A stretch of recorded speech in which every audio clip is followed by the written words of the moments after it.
এই ভিডিওতে সরাসরি দেখতে চলেছেন সর্বপ্রথম কোরআন নাজিল হওয়ার স্থান জাবালে নূর ও হেরা গুহা। সম্পূর্ণ ভিডিও জুড়ে আমি আব্দুল্লাহ হুসাইন হাসিব রয়েছি আপনাদের সাথে, আর আপনারা দেখছেন মুসাফির মিশন। তাহলে চলুন শুরু করা যাক আজকের ভিডিও।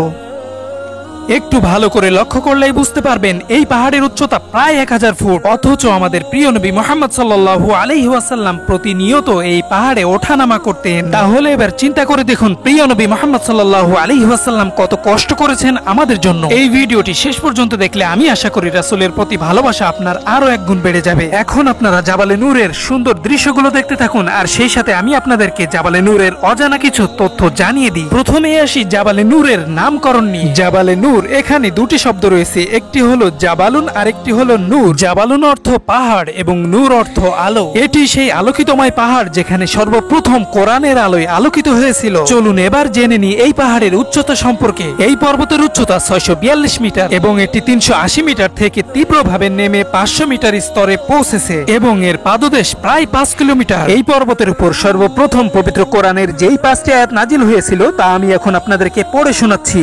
আউযু বিল্লাহি মিনাশ শাইতানির রাজীম।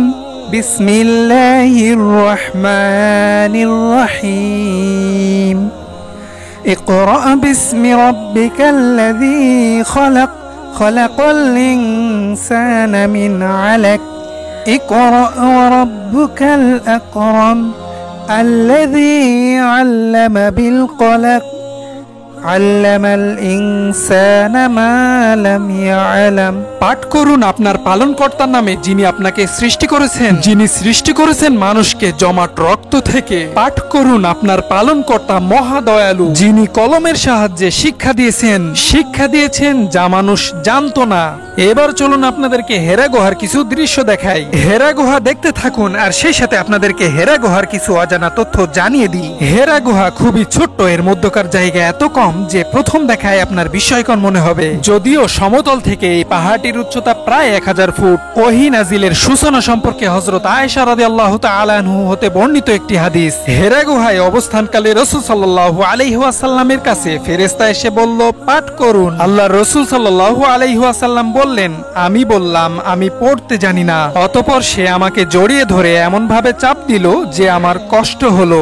এভাবে 3 বার করার পর রাসূল সাল্লাল্লাহু আলাইহি ওয়াসাল্লামকে ছেড়ে দিয়ে বললেন, পাঠ করুন আপনার রবের নামে, যিনি সৃষ্টি করেছেন মানুষকে জমাট রক্তপিণ্ড থেকে। পাঠ করুন, আর আপনার প্রতিপালক অতি দয়ালু। সম্মানিত দর্শক, এই পাহাড়টি দেখে আপনারা বুঝতে পারছেন এটি কত উঁচুতে এবং এখানে উঠতে কি পরিমাণে কষ্ট হবে। বর্তমানে যেখানে উঠতে শক্তিশালী ও সমর্থবান মানুষদের প্রায় 1 ঘন্টার বেশি সময় লেগে যায়। প্রায় 1000 ফুট উচ্চতার ভয়ঙ্কর পথ পাড়ি দিয়ে পাহাড়ের চূড়ায় উঠতে বেশ কয়েকবার বিশ্রামও নিতে হয় যে কাউকে। আপনারা যারা এই ভিডিওটি এখনো পর্যন্ত দেখে যাচ্ছেন তাদের জন্য আমার মন থেকে দোয়া করছি আল্লাহ তাআলা যেন আপনাদেরকে হজ করার মাধ্যমে এই স্থানে আসার তৌফিক দান করেন। সেই সাথে ছোট্ট একটি রিকোয়েস্ট আপনাদের কাছে, এই ভিডিওটির মাধ্যমে যদি আমি আপনাকে ভালো কিছু দেখিয়ে থাকি তাহলে চ্যানেলটি ফলো সাবস্ক্রাইব করে ভিডিওতে একটি লাইক দিয়ে দিবেন, আর যদি খারাপ লাগে তাহলেও ডিসলাইক দিতে পারেন।